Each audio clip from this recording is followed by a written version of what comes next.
Hi, what's happening, y'all? It's your boy Rico from Street Scores, and I'm coming today with a big injury update for both sides, for the Washington Commanders and the Philadelphia Eagles, because the Philadelphia Eagles are our upcoming matchup this Sunday.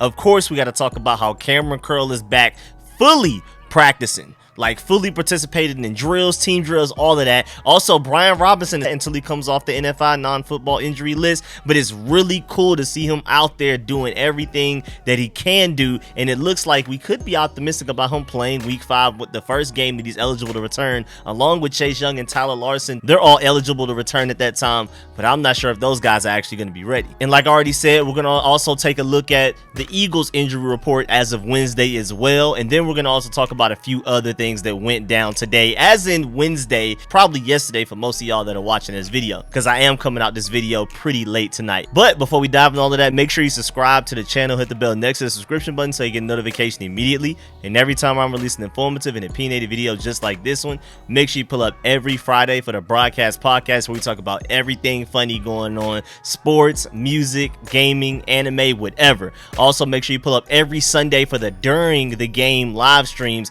where I break down everything that's going down live while we're watching the games together. And of course, I'll have the post game live stream either an hour later or the next day, as in Monday. But without further ado, let's get it.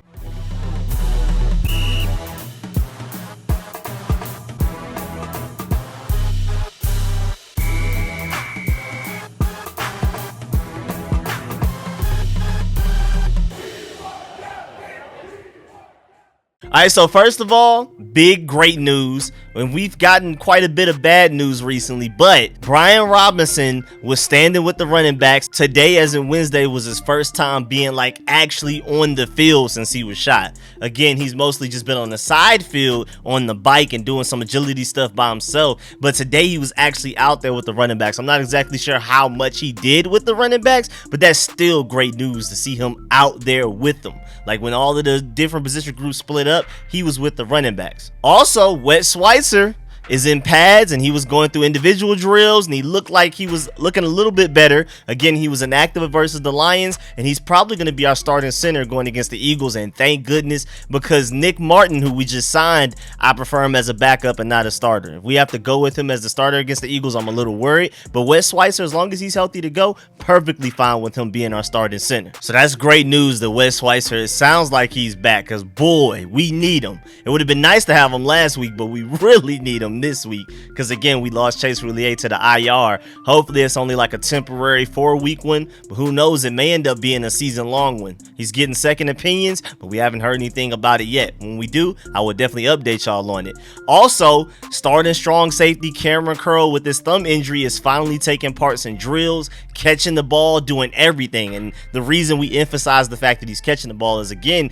he had a thumb injury, and the fact that he's catching the ball sounds like he's 100% ready to go. So he's going to make his 2022 season debut for the Washington Commanders finally against the Eagles in good time, man, because this Eagles matchup is definitely our toughest matchup so far on our schedule. I mean, as a direct comparison, the Lions beat us, the Eagles beat the Lions. So obviously the Eagles are the toughest opponent we faced so far in this early season. It's only going into week 3, but still, we need Cameron Curl. And like I've already explained in other videos and live streams, not going to dive into it too long this video, because I'm pretty sure a lot of y'all that are watching this video have probably seen the other one, so it's just going to sound crazy for me to keep repeating myself over and over again. But just in case, just to let you know, when Cameron Curl returns, Darrick Forrest is still technically your starting strong safety, and Cameron Curl will move to the starting Buffalo nickel spot. But I definitely feel like when Cameron Curl is fully healthy, he'll get more snaps than Darrick Forrest. And when Darrick Forrest is not on the field, and you have like a Benjamin St-Juste as your slot corner,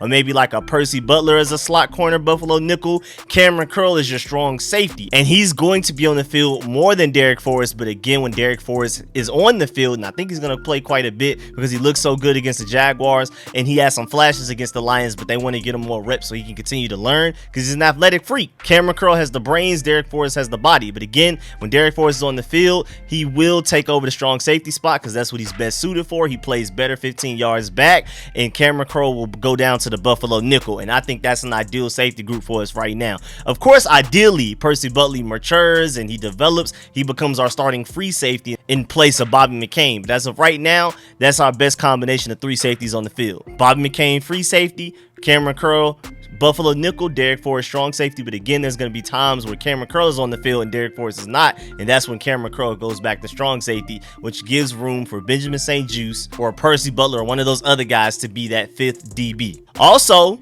Commanders defensive tackle John Allen still dealing with this groin injury, fully participated in practice today, again as in Wednesday. That's huge news. We need him against this Eagles rushing attack, man. We already don't have Phidarian Mathis, and granted we signed John Ridgeway, but he's still a 5th round rookie that ended up getting released by the Cowboys within just a couple of months of being drafted. And granted, a lot of teams, including the Eagles, placed a claim on him, but he's still a 5th round rookie that just got released only like a few months of being drafted. So we can't be ready to depend on him already, especially since Casey Hill's also hurt as well. We still don't have Chase Young back, and again, most importantly, we don't have Phidarian Mathis. We need to be ready, man. We need Jonathan Allen and Daron Payne to have a way better game against the Eagles than they had against the Lions if we have any hope of winning this game and stopping that rushing attack. But as a final practice report for the team, do not participate. We had defensive end Casey Hill with his concussion, defensive tackle Daniel Wise with his ankle. That's another defensive lineman that we have hurt right now that may not play against the Eagles. And then also defensive end Shaka Toney did not participate in practice today as a Wednesday because of an illness, but he should be ready to go against the Eagles.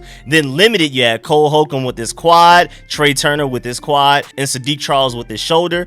All three I expect to be ready to play against the Eagles, but who knows, man, injuries get crazy. So don't be surprised if Cole Holcomb, Trey Turner, or Sadiq Charles, one or maybe even all three of those guys end up not being healthy enough to play against the Eagles. But I personally, as of right now, expect them to play, all three of them. And then moving on to the Eagles, they only have 3 players on their injury report at all. I mean, you have wide receiver Quez Watkins, who didn't participate in practice today as in Wednesday. Then Hassan Reddick with his knee injury was limited. Cornerback Avonte Maddox was limited as well with the back injury. That's literally it. That's their entire injury report. In comparison to the Lions last week, who had starting offensive linemen out, their starting outside corner opposite of Jeffrey Okudah. I mean, they had injuries all around, and we still got whooped the way that we got whooped. So the Eagles are pretty much fully healthy and fully loaded. We, even though it doesn't appear in our injury report, remember Chase Young, Brian Robinson, and Tyler Larson are also players that are not able to play, even though they're not even on our injury report. So we're definitely the more hurt team going into this matchup. We're the underdogs. We're the most hurt.